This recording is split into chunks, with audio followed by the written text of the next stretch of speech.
the one who wanders is never lost, and I thought that was interesting because I always kind of agree with it, but I always think that sayings are hokey and it comes off like silly, like hey, I'm the dancer and everyone sees it, kind of like I just think those things are hokey. Cool. Did you ever need a massage? Sweet. I've been here like a month, so Nice. trying to Perfect. branch out a bit and all of this hard work you do.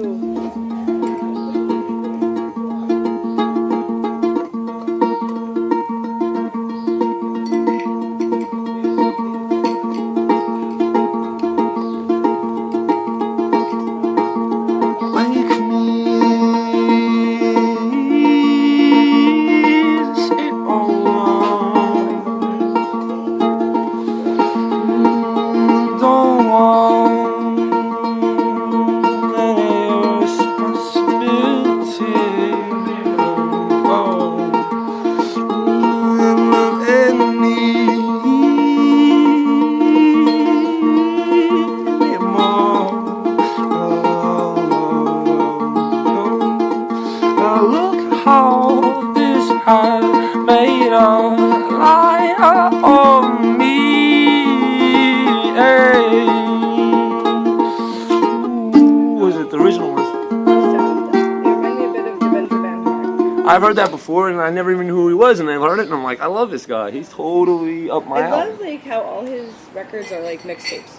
You know, like makes something's sense. reggae, something's like sweet and soft. We something's probably sung in enjoy music the Portuguese, same way. That's something's probably what it sung is. In French, what you were talking about. Right. And Beirut and stuff. I like that music. I guess I just got to get a little bit more schooled up, go to some countries and learn different languages. That's what I have to do. I mean, I'm ready to leave this place and go to every other country besides this one for a little while. Oh, I don't know if you were here the other night when you had your little boxy thing with over there, and I said hello to you, and I was with Polish lad. That was an OK Cupid date I had. Oh yeah. So, like I proposed marriage to him. Whoa, like, that's not good. Proposed marriage to him, but he's from Poland, and I was like, hey, do you have a green card? I'm like, you want to get married for convenience because I really want an EU passport. Like I don't want to live in America. Right. Like I would really like some dual citizenship somewhere, so I had a little more freedom. That'd be pretty amazing. You know, and he was down with it, and I'm like, no, this isn't drunk talk, like for real. I'm like, I want to marry you. I'm like, we won't act married. Like, Right. We'll just like do the honeymoon, take some photos. Here you go, lioness. You know, it's I mean, that's. But like, I don't jive with how this place is starting to spread its roots in many ways. I just think we were talking about that earlier, and there's some things that I have that it's like I don't want to jump into all the ideas that like it's almost like I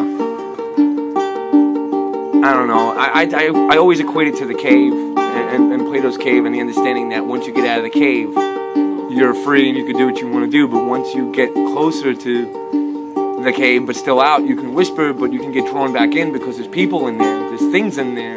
There are things that you form relationships with. We take it to the grand scale of society and social, and so it's like, as we as beings, there are people that we, whether it's family, you know, whatever, people that you love, people that have been in your life, whatever, you always want to try to go back for them, but it's never worth it because eventually everyone gets out. Everyone gets out the way they get out, and it's like having patience teaches you that, you know.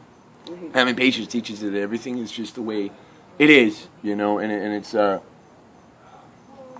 my really good friend from New York told me, he's like, you are the Plato's Cave, and I never even read it. I still haven't read it. I'm like, because I refuse to be a part of a club that'll have me as a member kind of thing. I don't want to hear any of it.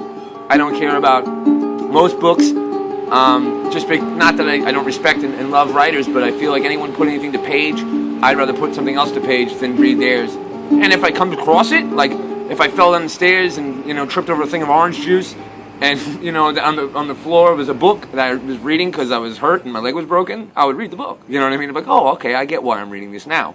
Every time the book comes up, I read it when I read it. You know, I don't seek things, and sometimes things come at me. There's some book about like, was it like, here's heaven or whatever? It's like this neurologist's experience with life, and he's saying that you prove that heaven is existent. And I'm like, great, let me read this guy's book because it keeps coming up. I want to find out what he's getting at and why it's getting into my mindset and why it's getting into my thing to see what it means, you know. And sure enough, yesterday I had some very, very I like to call them David Lynch existent moments, where basically it's like, hey, we're all hanging out with ghosts. You're in a parking lot probably by yourself doing this, and nobody's really here, but you're doing it, and you're making it all happen.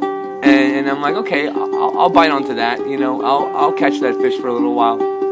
But I digress. I just love the things. I love things. I love the way everything is creative and people can but it's a double-edged sword. I mean, I just don't want to see the double-edged sword. It's a given. Like, it's a given. Don't put all your eggs in the basket, internet. Don't use the computer forever. Don't rely on the computer for everything, world. But it's a given. It's a myth. It's a mythos. It's something that was told to you since the time of when people just read into words. It's like, it's telling you, everyone knows this is going to happen. Just don't ever put your eggs in one basket. That's it. And that's a funny thing, but it always comes back. And because it's always right, because it's how these guys, it's why these guys are like, okay, now we can start making these things that are temporal, more permanent by putting symbols to them and making them mean things. And eventually the human beings, you know, we'll tell them about a word called hardwired, which actually doesn't mean anything, but it's attached to a bunch of paradigms and then later on they're like, oh, brains are more spongy than we thought. We thought it was just kids. I'm like, no, the brain's not a thing. Brain's what you tried to make with computers. Your heart is the thing. And that's like fucking Ed making a coral castle in Miami for this, you know. And he got edited, man. He did it for love, but he didn't do it for his own love. He corporealized it. He gave it a person. You can't give love an embodiment all the time. You can use muse, but you can't say, I love this, and it's a person. No, you can't do that. And if you do it repressively, you're even more fucked. If you're like, oh, I'm not going to ever. You can't. You can't. I think I ride the line between both at the same time. That's my. Well, I think it's like you kind of have to, because going back to the word truth, you know, why you also have to ride the line between here and there. There is no absolute truth to anything at all, because we don't know shit. I agree, and that's the thing. But we don't know shit. But we can make what we think is true. Right, and we can will that into fruition and make it a real thing. But it's even like things like, you know, like my definition of truth in terms of like what it is to be a good person. For all I know, we really should be